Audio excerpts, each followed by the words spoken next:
Hello and welcome to all of you. तो आप जैसा कि मेरे पीछे थंबनेल में देख ही सकते हैं कि एसएससी जीडी 2026 के बारे में बात होने वाली है और बात होगी जीएस के बारे में।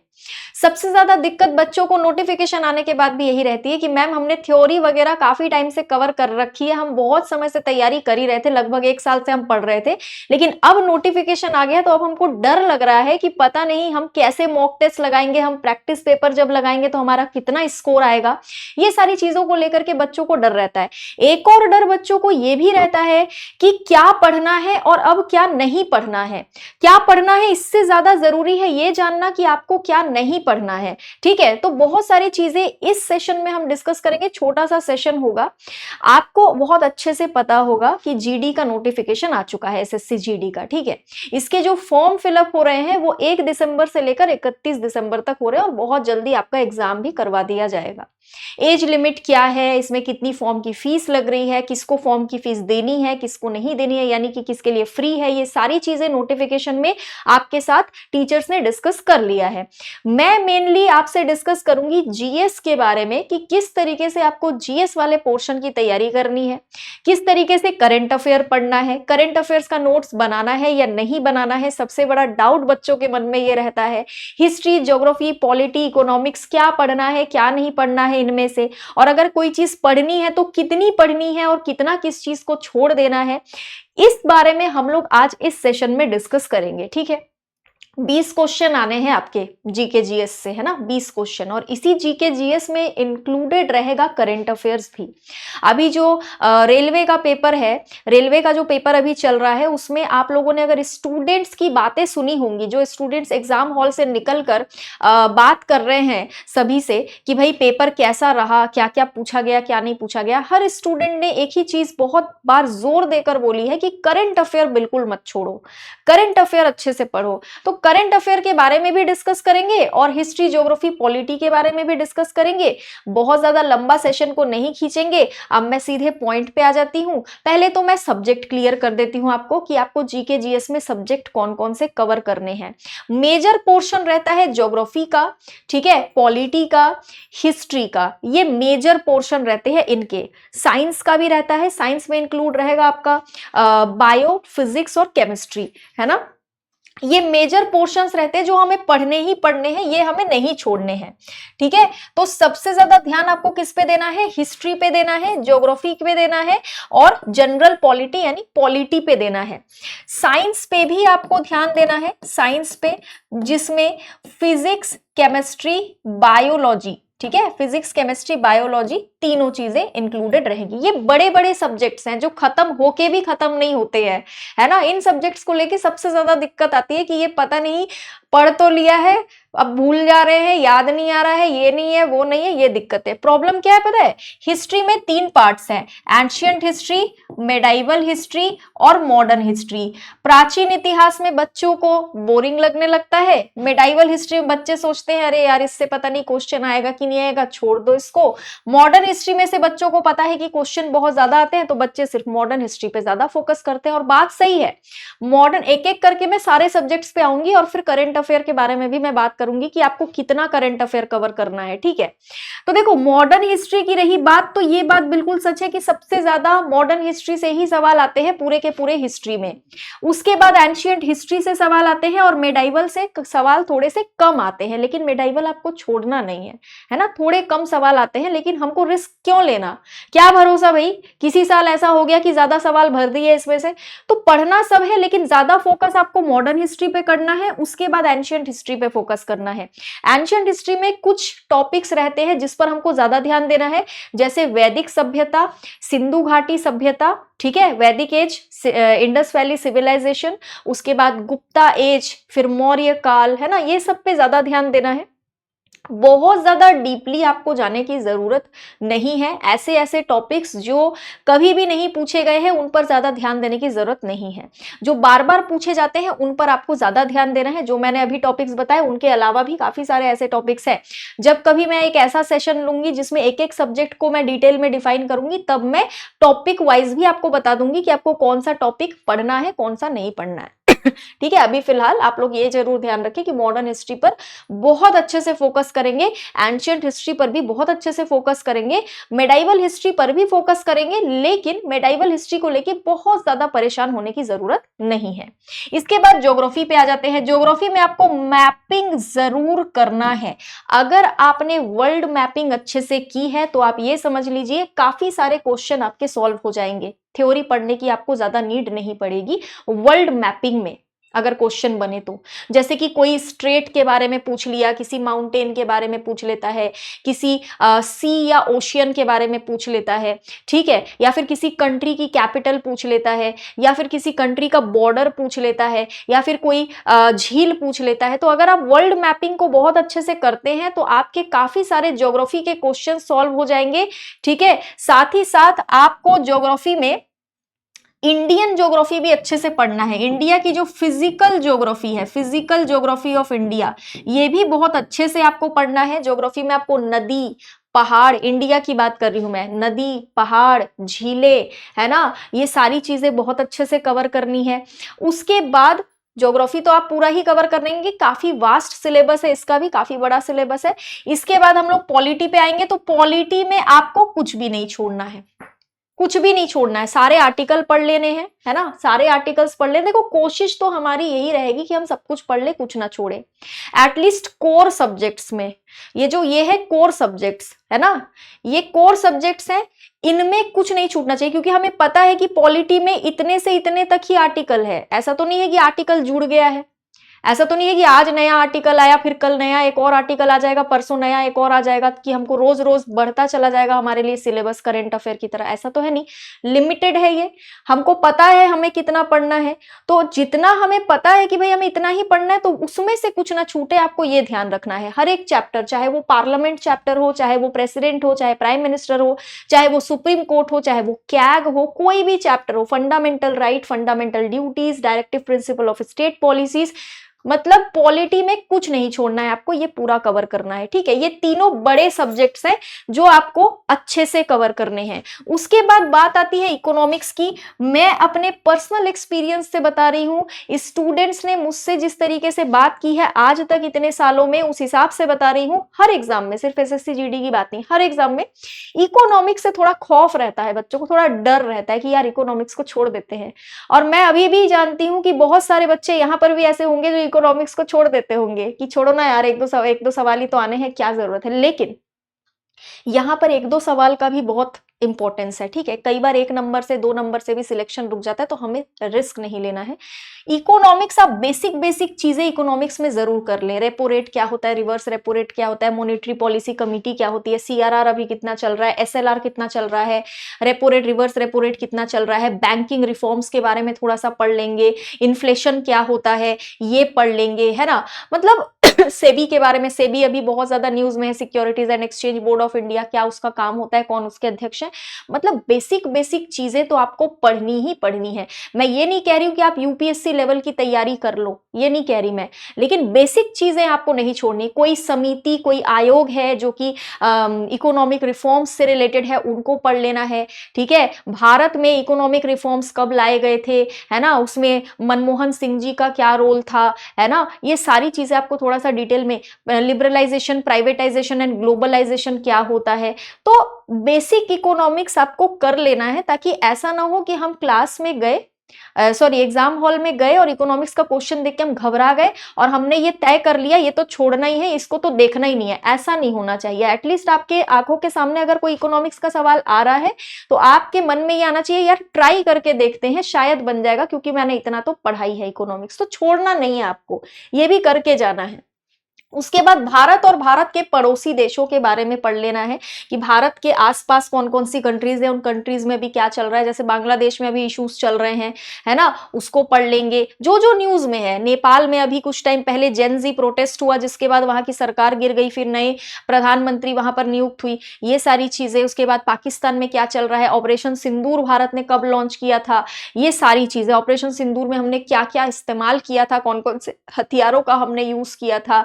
उसके बाद ये नेबरिंग कंट्रीज के बारे में आप लोग सब कुछ पढ़ लेंगे, कितना किलोमीटर का बॉर्डर कौन सी कंट्री के साथ हमारा लगता है, इनकी करेंसीज जरूर पढ़ लेंगे, कौन सी करेंसी है इनकी, ठीक है, इनका कैपिटल वगैरह, कोई सम्मेलन हो रहा है आसपास की कंट्री में तो वो जरूर पढ़ लेंगे, किसी संगठन का हेडक्वार्टर जैसे बिम्स्टेक का हेडक्वार्टर है बांग्लादेश के ढाका में, वो हमको पढ़ना है, तो ये सारी चीजें पढ़ लेंगे। इंडिया का कॉन्स्टिट्यूशन पढ़ लेंगे, साइंटिफिक रिसर्च अगर कोई हुआ है, नया कुछ रिसर्च या इनोवेशन हो गया है कोई, तो वो पढ़ना है।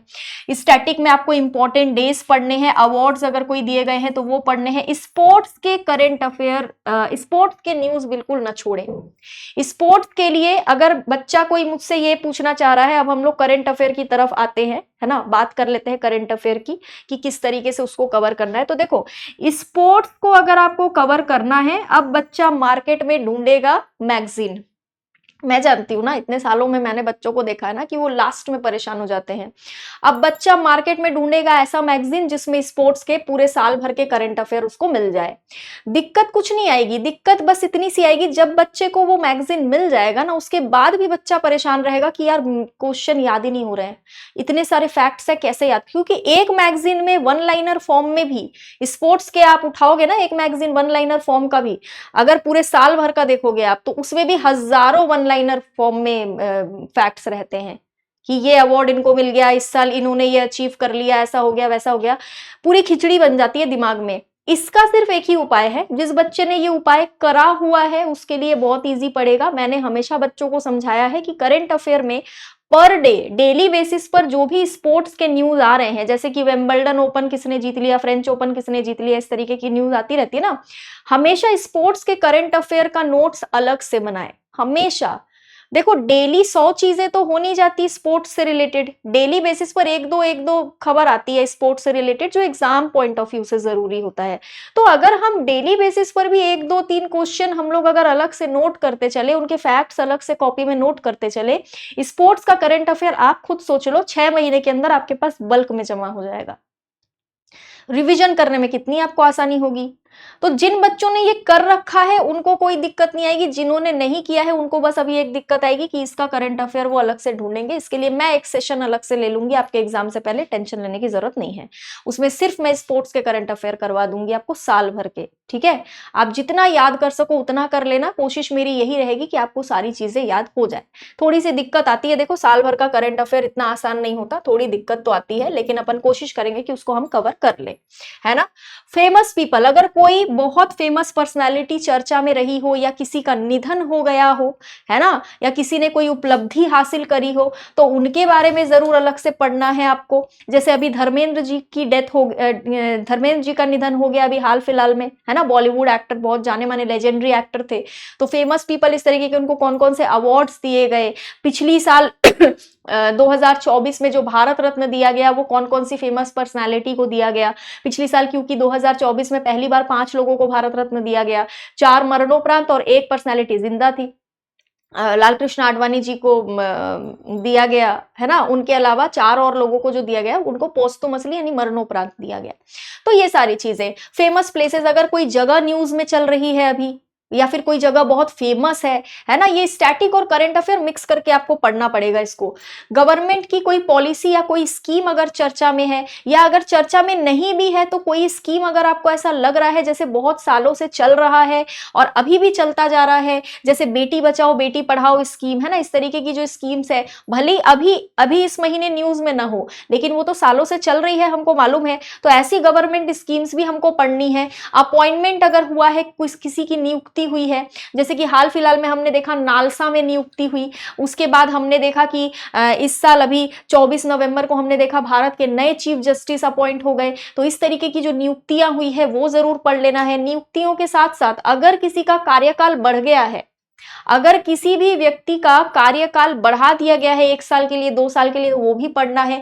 अगर किसी ने रिजाइन कर दिया, जैसे कि अभी कुछ टाइम पहले हमारे भारत के वाइस प्रेसिडेंट साहब ने रिजाइन कर दिया था, जिनके बाद हमारे महाराष्ट्र के गवर्नर सीपी राधाकृष्णन साहब को जो है यहाँ पर वाइस प्रेसिडेंट बनाया गया। तो अगर कोई रिजाइन कर देते हैं तो फिर किसने रिजाइन किया, वो कौन से पोस्ट पर है, ये जरूर पढ़ लेना है। और उनके रिजाइन करने के बाद जो नियुक्ति हुई वो किसकी हुई ये पढ़ लेना है, आर्ट एंड कल्चर से रिलेटेड चीजें पढ़नी है आपको अच्छे से।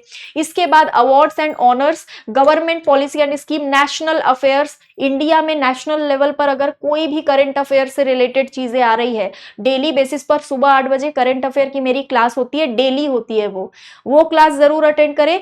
मैं मंथली करंट अफेयर भी आपको करवा दूंगी, ईयरली करंट अफेयर भी हम कर लेंगे, जिसमें जनवरी से लेकर दिसंबर तक का करंट अफेयर हम कवर कर लेंगे। करंट अफेयर की चिंता आपको करनी नहीं है, बस आपको बस ये ध्यान रखना है कि सुबह शार्प 8 बजे आपको क्लास अटेंड करने आ जाना है, बाकी सब आप मुझ पे छोड़ देंगे करंट अफेयर के लिए, ठीक है। इसके बाद पर्सन इन न्यूज, कोई व्यक्ति चर्चा में है तो किसी राज्य में कुछ हुआ है तो वो भी पढ़ना है। ऐसा नहीं है कि राष्ट्रीय स्तर के ही करंट अफेयर पढ़ने हैं, किसी राज्य में कुछ हो गया है, किसी राज्य में कोई स्कीम लॉन्च हो गई है, या किसी राज्य में कोई सम्मेलन हो रहा है तो वो भी आपको पढ़ना है। किसी राज्य के किसी शहर के द्वारा कुछ ऐसा, किसी शहर में कुछ ऐसा हो गया हो कि वो गिनीज वर्ल्ड रिकॉर्ड में नाम दर्ज हो गया हो तो वो भी पढ़ना है। एंशिएंट, उसके बाद हम लोग थोड़ा सा करंट अफेयर्स से हटके इधर एक बार फिर से देख लो, एंशिएंट, मेडाइवल, मॉडर्न हिस्ट्री पढ़ोगे, उसके बाद polity, geography, Indian and world geography, ये सारी चीजें आप लोग पढ़ोगे, ये एक अलग चीज है, ठीक है, ये करंट अफेयर से हटके है। अब बच्चों में सबसे बड़ी दिक्कत ये आती है कि मुझसे हर बार हर बच्चा यही पूछता है, मैम करंट अफेयर कितने दिन का पढ़े। तो देखो, 6 महीने का करंट अफेयर, पिछले 6 महीने का करंट अफेयर रटा हुआ होना चाहिए आपको। रटा हुआ इन द सेंस कुछ भी नहीं छूटना चाहिए। पिछले 6 महीने का कितना पढ़ना है ये पूछते हो ना, कितने महीने का करंट अफेयर करें, पिछले 6 महीने का, यानी एग्जाम से पहले के जो 6 महीने आपके हैं, बिल्कुल एक भी चीज नहीं छूटे, ये आपको सुनिश्चित करना है। चाहे वो स्पोर्ट्स का हो, चाहे वो कोई भी नेशनल हो, इंटरनेशनल लेवल का भी हो, या फिर वो स्टेट लेवल का हो, वो नहीं छूटना चाहिए। ये आपकी जिम्मेदारी है और हमारी जिम्मेदारी है, ये नहीं छोड़ेंगे हम, ठीक है। पिछले 6 महीने में कुछ भी नहीं। अब आपके पास अगर बहुत समय है तो पूरे 1 साल का करंट अफेयर आप लोग कर लेंगे। होता क्या है ना, कई बच्चे ऐसे करते हैं कि नोटिफिकेशन आने के बाद करंट अफेयर पढ़ना शुरू करते हैं, तो उनके लिए तो पॉसिबल नहीं है कि वो पिछले 1 साल का करंट अफेयर पढ़ ले। 1-2 महीने में आप 1 साल का करंट अफेयर पढ़ लोगे तो बोलोगे हाँ पढ़ लेंगे मैम, याद कर लोगे, नहीं कर पाओगे। पर डे, डेली बेसिस पर 25-25, 30-30 ऐसी खबरें आती हैं जो आपके एग्जाम के लिए जरूरी होती है। तो आप लगा लो अंदाजा, साल भर में ऐसी कितनी खबरें आ जाती होंगी जो आपके एग्जाम के लिए जरूरी है। आप 2 महीने में कैसे कवर करोगे 1 साल का?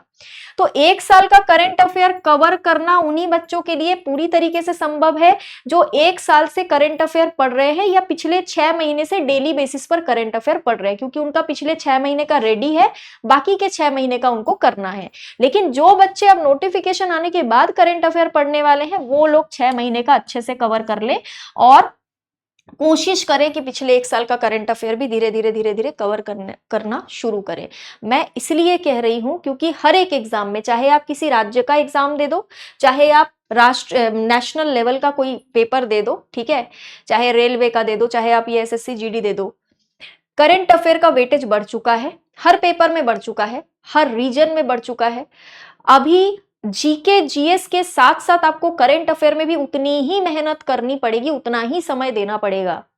और करंट अफेयर बच्चों को आसानी से याद नहीं होता, इसके लिए हमेशा अपने हाथ से नोट्स बनाए, खुद नोट्स बनाए, ठीक है। ये तो हो गई करंट अफेयर की बात और बाकी के सारे सब्जेक्ट्स की बात, है ना। अब मैं जो हमारी क्लासेस अभी चल रही हैं, आपको ये रहता है कि मैम बैच लेना है, तो बैच के बारे में अभी मैं बताऊंगी। बैच के अलावा आपको ये भी रहता है कि बैच में हमने थ्योरी पढ़ लिया, अब हमें वाईटी पर प्रैक्टिस करना है, तो क्या प्रैक्टिस क्लासेस हमारे लिए फ्री रहेंगी? तो बिल्कुल रहेंगी। आपके लिए प्रैक्टिस क्लासेस इसी चैनल पर फ्री प्रोवाइड करी जा रही है।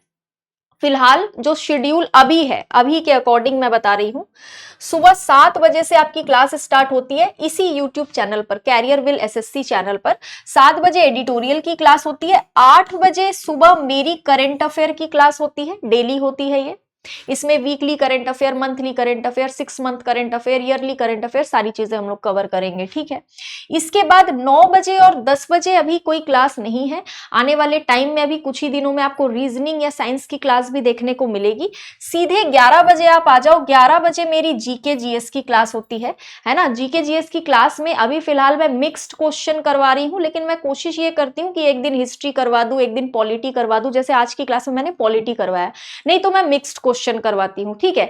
इसको भी हम पैटर्न चेंज करते हुए अब टॉपिक वाइज या सब्जेक्ट वाइज ही रखेंगे। तो 11 बजे वाली क्लास भी आप सभी अटेंड करेंगे। इसके बाद 1 बजे हिंदी की क्लास होती है और फिर रात के 8 बजे मैथ्स की क्लास होती है। अभी ये शेड्यूल है ना, अभी ये शेड्यूल है। ये शेड्यूल अगर थोड़ा भी चेंज होगा तो वो मैं खुद आपको अपडेट कर दूंगी, उसमें कोई दिक्कत नहीं है। आप लोग बस क्लासेस लेते रहिए। अब रही बैच की बात, जो सबसे इंपॉर्टेंट बात है बैच की। तो अगर कोई बच्चा बैच लेके पढ़ना चाह रहा है, देखो होता क्या है ना कि अगर हमने थ्योरी नहीं पढ़ा है ना तो एमसीक्यू लगाने का कोई फायदा नहीं है। आप लाखों क्वेश्चन भी सॉल्व कर लोगे एमसीक्यू बेस्ड तो भी कोई मतलब नहीं होगा, क्योंकि अगर थ्योरी नहीं पढ़ना है तो थ्योरी नहीं पढ़ा है तो आपका बेस मजबूत नहीं है, और बेसिक्स अगर आपका कमजोर है तो फिर एमसीक्यू लगा के कोई फायदा नहीं है, सब भूल जाओगे।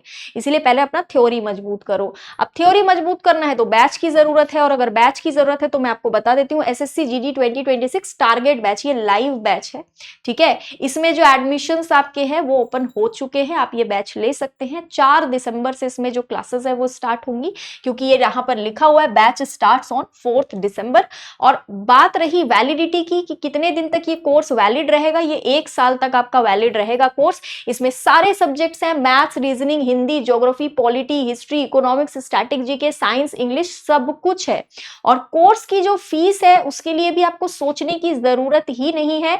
1999 की जगह आपके एग्जाम को देखते हुए और प्राइस को बहुत ज्यादा अफोर्डेबल कर दिया गया है। मात्र 599 में ये बैच है। अब आप खुद सोच लो, इतने सारे सब्जेक्ट्स और एक एक सब्जेक्ट की 2-2, 3-3 एक्सपर्ट फैकल्टीज आपको खुद पढ़ाने वाले हैं। यहाँ पर आपको दिख ही रहा होगा, ठीक है। Rakesh sir, Pawan Gupta sir, Prakash sir, Bharat sir, Arun sir, Pawan sir, Arun sir, Vikas Rana sir, Vivek sir, Abhishek sir, Shivant sir, Yash Rawat sir, Abhishek sir, Rashid sir, Shivant sir, एक बार फिर से जुबैर सर एंड टीम, उसके बाद इंद्रजीत सर। बहुत सारे टीचर्स हैं आपके लिए। एक एक सब्जेक्ट को 2-2, 3-3 टीचर्स आपके लिए टैकल करने वाले हैं, ताकि आपका जो एग्जाम है जो बहुत नजदीक है उसका सिलेबस फटाफट कवर हो जाए और बहुत अच्छे से कवर हो, है ना। तो आपकी फेवरेट फैकल्टीज आपको पढ़ाने जा रही है, इसलिए आपको, मुझे नहीं लगता कि बहुत ज्यादा परेशान होने की जरूरत है एग्जाम को लेके। टेंशन फ्री रहो, बैच लेके भी तैयारी कर सकते हो, यूट्यूब पर आकर प्रैक्टिस कर सकते हो, इससे ज्यादा और क्या चाहिए आपको, है ना। तो अब हम लोग मिलेंगे अगले सेशन में, ठीक है। थैंक यू सो मच मेरे साथ बने रहने के लिए। क्लासेस की टाइमिंग मैंने आपको बता दी है, बैच का डिस्क्रिप्शन मैंने आपको दे दिया है। अब जो भी आपका क्वेरी होगा वो मुझे आप कमेंट बॉक्स में पूछ लेंगे, उसमें मैं आंसर कर दूंगी। मिलते हैं फिर अगले सेशन में। Thank you so much.